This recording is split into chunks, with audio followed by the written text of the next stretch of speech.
good day, everyone. I hope all of you are doing well and are indeed continuing to follow this channel. Now, today we're going to have Mr. JoBellaSmart, who will be presenting on Is There a Lack of Hospitality in the World? So please do welcome him.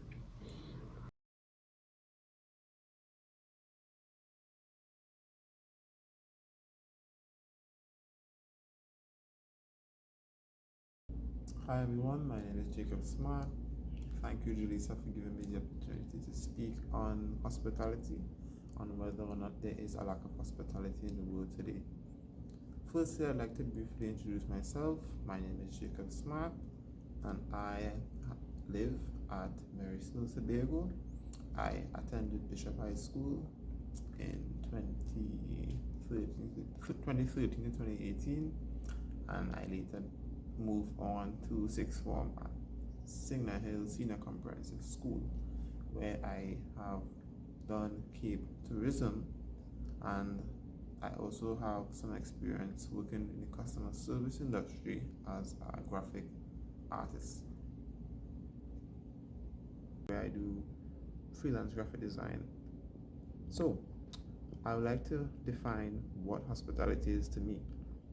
Personally, hospitality is the skill of being able to provide a professional and quality service to persons regardless of who they are, in to make so persons can feel comfortable, have joy, and be stress-free.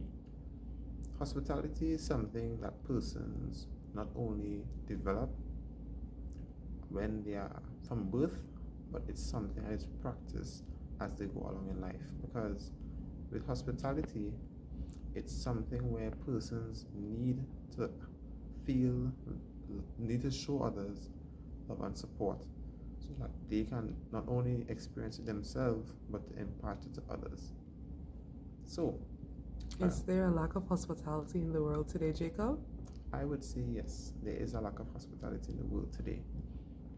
In the service industry, we see from time to time that many persons fail to reach solve some of the problems that some of the customers are facing.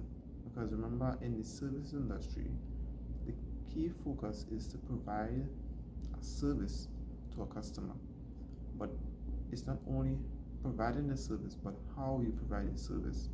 That is what persons fail to realize.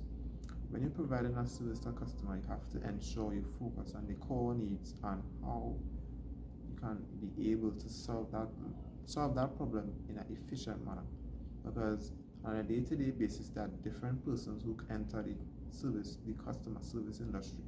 There are customers who may be moody, there may be some customers who may be very stressed, maybe some customers who may be depressed, and there may be customers who may have some sort of ailment, and they may not be able to get that ailment sorted out. So when they come to our service and they have that situation going on, they will feel very disappointed, especially when they come to our service where persons are not doing things in a professional manner, or their needs are not taken care of. For me personally, when I'm doing my graphic designing, I've been exposed dealing with persons from all over the world. I've dealt with persons online. For instance, with graphic design, I deal with persons over the social media. So sometimes I have to set up meetings, etc., to deal with them, to speak on some of the projects that we have ongoing. For example, there are some of the persons I work with online, they may need, for example, a logo design, and they might need me to run a meeting, etc., and we discuss all of the necessary things that they need for that project. But sometimes what happens is that after the project, the client and I would speak, and we will go into details about how I could be able to provide this service in an adequate time. Because some of these persons have a certain time frame in which they would like the service, and they expect me to work with it. So now I have to think about the customer, because I now have to realize that the customer needs this in a certain time frame, and I have to provide it. So what I do is that I try not to be selfish. I try to think about the customer and their needs, because they want this logo. For example, let's say the client wants this logo done in a month time. I have to figure out how I could be able to not only get this in a month's time, but get it done within roughly 2 to 3 weeks, so that I could be able to provide this service before the adequate time frame.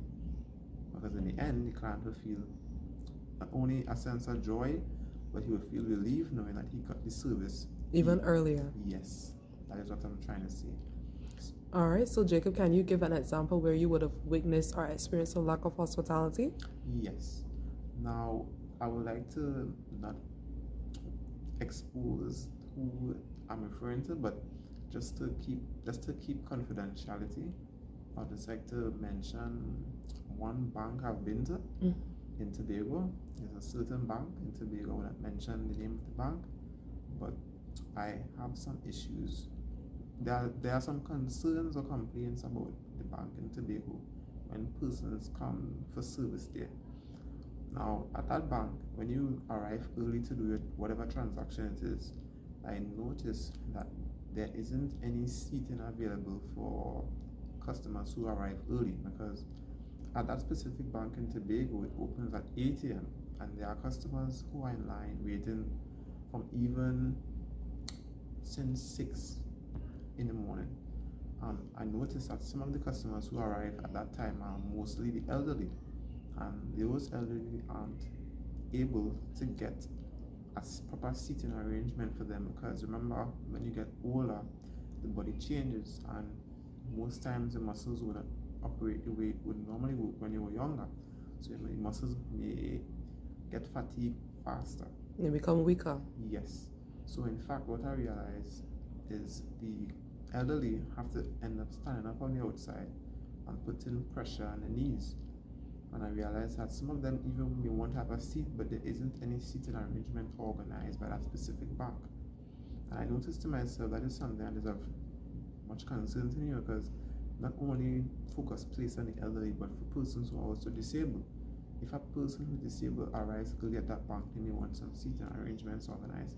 I think the bank needs to not only have concern on the transaction, but they also need to have concern on the persons who are going to do the transaction, and about their health, about their well-being, etc. Because why? Because remember, at the end of the day, these are the customers who are using their services, and they would like them to continue to use their services. So at this point, what would you like to leave? What would you like the people to take from your response thus far, as relates to hospitality? For me, I would like persons to acknowledge that put customers first whenever you are not only dealing with hospitality, but in general in a customer service industry, because hospitality also links back to customer-based industry, where you engage with both customers and persons. Or in everyday life, as you go through our life, we should practice trying to think about others' well-being whenever you encounter persons. Even if we can give somebody a smile, if somebody encounters us, we could try to maintain a soft tone, because we don't know what persons may be going through, whatever the case may be. All right, thank you so much, Jacob.